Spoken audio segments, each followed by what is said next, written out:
బెంగాల్ ఎన్నికల్లో విజయం కోసం కమలం పార్టీ పాత ఆయుధాన్ని మరోసారి ప్రయోగిస్తోంది. 2021 నాటి ఉత్తరప్రదేశ్ ఎన్నికల్లో గెలుపు కోసం అనుసరించిన వ్యూహాన్ని ఈసారి బెంగాల్ ఎన్నికల్లోనూ అమలు చేయాలని డిసైడ్ అయింది. ఇదే ఉత్తరప్రదేశ్ ఫార్ములా లాగా బీజేపీ వర్గాల్లో పాపులర్ అయింది. ఒక్క మాటలో చెప్పాలంటే స్వామీజీలు మఠాధిపతులకు టికెట్లు ఇచ్చి వారిని ఎన్నికల బరిలోకి దించడమే యూపీ ఫార్ములా. ప్రధానంగా హిందూ ఓట్ బ్యాంక్ సమీకరణ కోసం యూపీ ఫార్ములాను మరోసారి ప్రయోగించడానికి కమలం పార్టీ సన్నద్ధమైంది.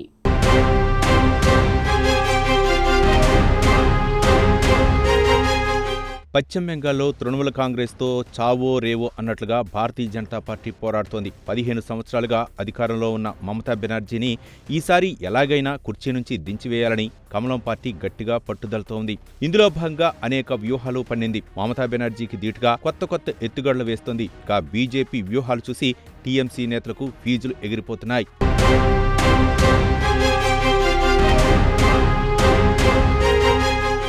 ఇందులో భాగంగా తాజాగా ఉత్తరప్రదేశ్ ఫార్ములాకు పెద్దపీట వేసింది. 2021 ఉత్తరప్రదేశ్ అసెంబ్లీ ఎన్నికల్లో విజయం సాధించడానికి కమలం పార్టీ ఒక పక్కా ఫార్ములాను అనుసరించింది. ఇదే ఉత్తరప్రదేశ్ ఫార్ములాగా బీజేపీ వర్గాల్లో పాపులర్ అయింది. యూపీ ఫార్ములాలో భాగంగా ఆధ్యాత్మికవాదులకు టికెట్లు ఇచ్చి అసెంబ్లీ ఎన్నికల బరిలో నిలుపుతారు. ఎక్కువగా స్వామీజీలు, వివిధ మఠాధిపతులు బీజేపీ క్యాండిడేట్లుగా ఎన్నికల బరిలో దింపుతారు.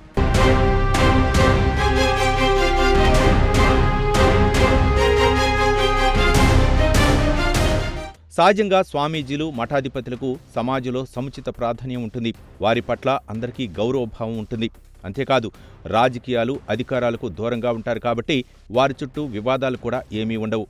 దీంతో బీజేపీని విమర్శలు చేయడానికి ప్రత్యర్థి వర్గాల దగ్గర ఎటువంటి ఆయుధాలు ఉండవు.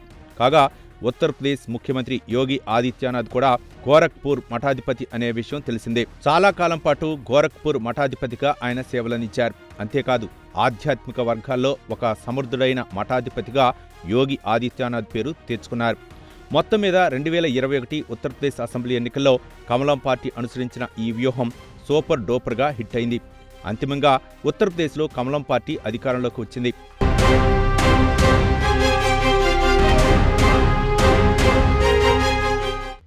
ఈ నేపథ్యంలో పశ్చిమ బెంగాల్లో కూడా స్వామీజీలు, అలానే మఠాధిపతులను ఎన్నికల బరిలోకి దించాలని భారతీయ జనతా పార్టీ పక్కా ప్రణాళిక వేసినట్లు సమాచారం. అంతేకాదు, ముస్లింల ప్రాబల్యం పెద్దగా లేని నియోజకవర్గాల్లో హిందూ స్వామీజీలను రంగంలోకి దించాలని కమలం పార్టీ పెద్ద ఎత్తున స్కెచ్ వేసినట్లు తెలిసింది. ఈ ప్రాంతాల్లో స్వామీజీలు, ఇతర ఆధ్యాత్మికవాదులను ఎమ్మెల్యేలుగా ఎన్నికల బరిలోకి నిలపడం ద్వారా ఆయా ప్రాంతాల్లో హిందూ ఓటు బ్యాంకు పోలరైజ్ అవుతుందన్నది కమల్నాథుల ప్లాన్గా కనిపిస్తోంది.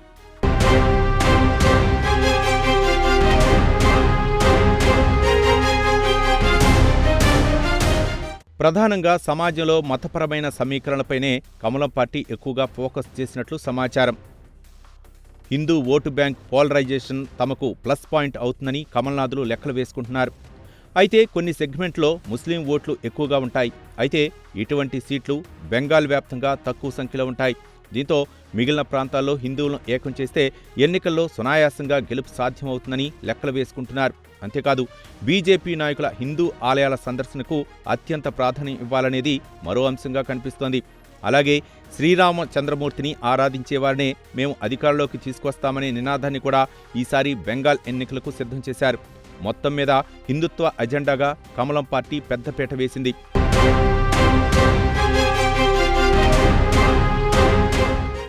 ఇదిలా ఉంటే మమతా బెనర్జీ సర్కారు పట్టించుకొని అనేక సామాజిక వర్గాలపై ఈసారి Bharatiya Janata party special focus పెట్టింది. ఇందులో మతువా సామాజిక వర్గం గురించి ప్రస్తావించుకోవాలి. బెంగాల్ వ్యాప్తంగా మతువా సామాజిక వర్గీయులు భారీ సంఖ్యలో ఉన్నారు. అంతేకాదు, దాదాపుగా 50 అసెంబ్లీ నియోజకవర్గాల్లో గెలుపోటములను ప్రభావితం చేయగల సత్తా మతువా సామాజిక వర్గానికి ఉంది. ఈ నేపథ్యంలో మతువా సామాజిక వర్గాన్ని కమలం పార్టీ హక్కును చేర్చుకుంటోంది. ఇదిలా ఉంటే పోలింగ్కు రోజులు దగ్గర పడుతున్న కొద్దీ బెంగాల్ ఓటర్లు ఆలోచన వైఖరి మారుతోంది. ఈ మార్పు అనేక రూపాల్లో వ్యక్తమవుతోంది. బెంగాల్లో గత 15 సంవత్సరాల నుంచి మమతా బెనర్జీ సర్కార్ ఉన్న సంగతి తెలిసిందే. దీంతో మమతా సర్కారుపై పెద్ద ఎత్తున అవినీతి ఆరోపణలు వచ్చాయి. తృణమూల కాంగ్రెస్ నాయకులకు బెంగాల్ ఒక ఏటీఎం లాగా మారిందన్న ఆరోపణలు వెల్లువెత్తాయి. తృణమూల కాంగ్రెస్లోని గల్లీ స్థాయి నుంచి కోల్కతా స్థాయి నాయకులందరూ పీకల్లోతు అవినీతిలో, అలాగే కుంభకోణాల్లో మునిగిపోయారన్న ఆరోపణలు వచ్చాయి. ఈ ఆరోపణలు బీజేపీ ఎన్నికల ప్రచారంలో కీలక అంశాలుగా కాబోతున్నాయి. ఇదిలా ఉంటే పశ్చిమ బెంగాల్లో భారతీయ జనతా పార్టీ క్రమంగా తన పట్టు విస్తరించుకుంటోంది. 2016 అసెంబ్లీ ఎన్నికల్లో భారతీయ జనతా పార్టీకి కేవలం 3 సీట్లే దక్కాయి. కాగా 2021 ఎన్నికల్లో బీజేపీకి 77 సీట్లు వచ్చాయి.